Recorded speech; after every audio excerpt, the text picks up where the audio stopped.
Introdução. Deus também vê as borboletas. Antes de começarmos, eu quero contar a você algo muito importante sobre este livro. Deus também vê as borboletas não nasceu apenas da minha imaginação. Este livro nasceu da minha própria história. Embora eu tenha mudado o nome da personagem e alguns detalhes para contar essa trajetória, o que você vai ouvir aqui é, essencialmente, o meu testemunho. Há mais de 30 anos, quando eu tinha apenas 14, 15 anos, comecei a enfrentar algo que naquela época eu nem sabia explicar. Hoje, nós conhecemos palavras como depressão, ansiedade, saúde mental e sofrimento emocional. Falamos sobre procurar ajuda, sobre tratamento, sobre acolhimento, mas naquele tempo, pelo menos no mundo em que eu vivia, quase ninguém falava sobre isso. E eu era apenas uma adolescente tentando entender por que existia tanta tristeza dentro de mim. Eu sofri em silêncio, guardei sentimentos que não sabia como explicar. Enfrentei dores que muitas vezes ninguém conseguia enxergar. Houve momentos em que eu não sabia a quem recorrer, o que dizer ou sequer como pedir ajuda. Durante muito tempo, carreguei aquela luta dentro do meu próprio coração, mas a minha história não terminou na dor.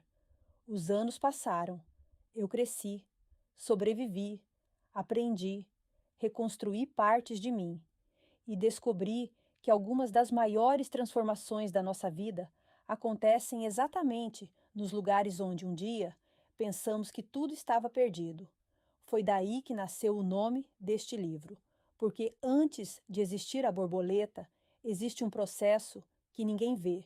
Existe o casulo, existe a espera, existe a escuridão, existe a transformação. E foi assim comigo. Hoje, olhando para trás, consigo enxergar que Deus também estava presente nos capítulos da minha vida que eu não compreendia. Por isso, este livro é tão especial para mim. Você não vai ouvir apenas uma história. Você vai conhecer uma parte da minha vida, das minhas dores, das minhas perguntas, da minha fé e do caminho que percorri até chegar até aqui. Meu desejo é que em algum momento desta história, alguém que esteja enfrentando sua própria batalha consiga perceber que a dor de hoje não precisa ser o último capítulo da sua vida. Espero, de coração, que você goste de Deus. Também vê as borboletas e, principalmente, espero que esta história encontre você exatamente onde você estiver, porque às vezes, enquanto todos enxergam apenas o casulo, Deus já consegue enxergar a borboleta. Eu sou Franciele Vargas e esta é a minha história. Deus também vê as borboletas. Dedicatória: Franciele Vargas. 2025.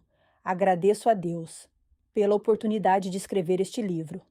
Que cada página alcance, abrace e cure vidas que Ele ama, vidas pelas quais Jesus entregou tudo, na cruz do Calvário. Ao meu marido, Flávio, meu companheiro há 29 anos, que caminhou comigo em cada linha, em cada lágrima, em cada madrugada silenciosa de escrita. Obrigada por me apoiar quando duvidei, por acreditar em mim quando eu não conseguia, por ser meu porto seguro em todos os mares. Ao meu filho, Aquila, meu sol diário, meu motivo de esperança, minha alegria em forma de gente. Você colore a minha vida com luz. Obrigada por existir. A minha prima Paula, que partiu cedo demais, aos 16 anos, em um triste dia de 2008. A saudade ainda mora fundo, e a falta que você faz não diminui com o tempo, ela apenas muda de lugar. A todas as pessoas que enfrentam batalhas silenciosas, que choram sem testemunhas e que, mesmo cansadas, seguem respirando, um dia de cada vez. E as famílias enlutadas pelo suicídio, pais, mães, filhos, irmãos, cônjuges e amigos, que carregam uma dor que não tem nome e que, mesmo sem entender, aprendem a conviver com o vazio, com a saudade e com o silêncio. Introdução. Eu não escrevi este livro porque tinha respostas. Escrevi porque tinha perguntas demais e porque um dia eu também precisei de uma mão que me puxasse para fora da escuridão. Ao longo da vida, descobri que ninguém está preparado para a dor. Ela chega sem pedir licença, muda os móveis de lugar dentro da gente, bagunça pensamentos, rouba o brilho dos olhos e, às vezes, até a vontade de continuar. Mas também descobri, com o tempo, que existe uma força silenciosa que sempre resiste, a esperança. Ela pode ficar pequena, fraca, escondida, ofegante, mas nunca desaparece completamente. Este livro nasceu dessa esperança. Nasceu do desejo de abraçar pessoas que muitas vezes não admitem, mas precisam desesperadamente ser abraçadas. Nasceu da necessidade de dar nome ao que tanta gente sente e não sabe explicar. Nasceu de histórias reais e de dores verdadeiras, que tocam famílias, mães, filhos, amigos, vizinhos, profissionais, qualquer pessoa que em algum momento já se sentiu perdida dentro de si. Eu escrevi para João, mas João é muitos. João é aquele que tenta ser forte demais. É o que carrega o mundo nas costas e esquece de cuidar de si. É o que sorri por fora e desaba por dentro. É o que pede ajuda em silêncio. É o que acha que decepciona todo mundo, quando na verdade só está cansado. Talvez João seja você. Talvez João seja alguém que você ama. E se for, eu quero que você saiba: não existe vergonha na dor. Não existe fraqueza em pedir ajuda. Não existe tarde demais para recomeçar. Neste livro, eu misturo história e reflexão, dor e luz, queda e recomeço, porque a vida é exatamente assim, feita de contrastes. E é nesses contrastes que aprendemos quem realmente somos. Você encontrará aqui capítulos duros, capítulos ternos, capítulos que apertam o peito e outros que devolvem o ar. Eu não escrevi este livro para impressionar. Escrevi para tocar, para alcançar, para lembrar você, com toda a delicadeza do mundo, de que a vida pode ficar bonita de novo. Se em algum momento, ao longo destas páginas, você respirar um pouco melhor, se sentir menos sozinho, se perceber que ainda há caminhos, então tudo já terá valido a pena. Obrigada por estar aqui. Obrigada por confiar em mim.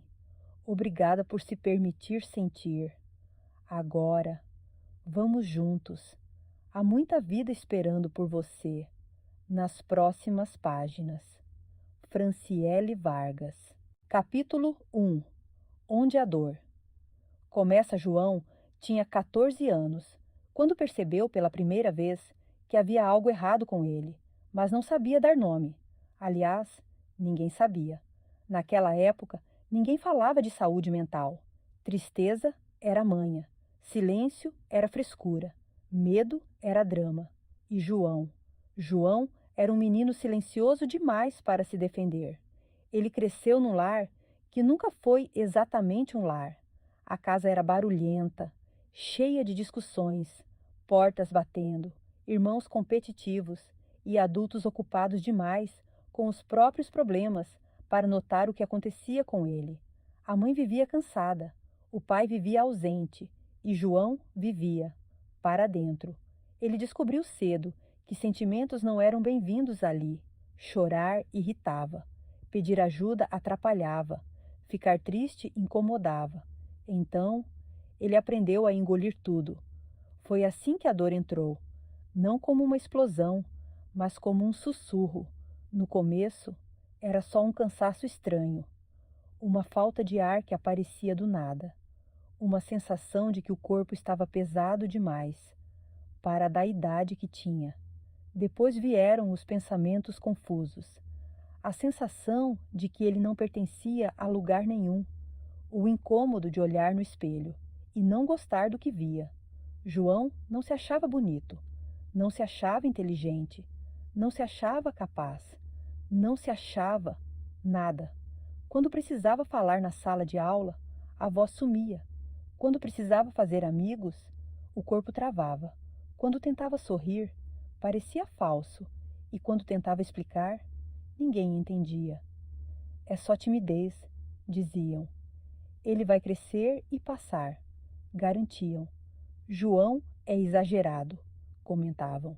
Mas João não estava exagerando, ele estava afundando. As notas começaram a cair. Os professores perceberam, mas só cobraram mais esforço. Os colegas perceberam, mas só se afastaram. E a família percebeu, mas achou que era preguiça. Ele tentava explicar para si mesmo o que sentia, mas não encontrava palavras. Era como uma névoa que se espalhava por dentro. Não doía o suficiente para gritar, mas doía demais para ignorar. Era tristeza? Medo? Desânimo? Ou só um vazio, que ele não sabia de onde vinha? A mente dele parecia um quarto bagunçado, que ninguém ajudava a arrumar.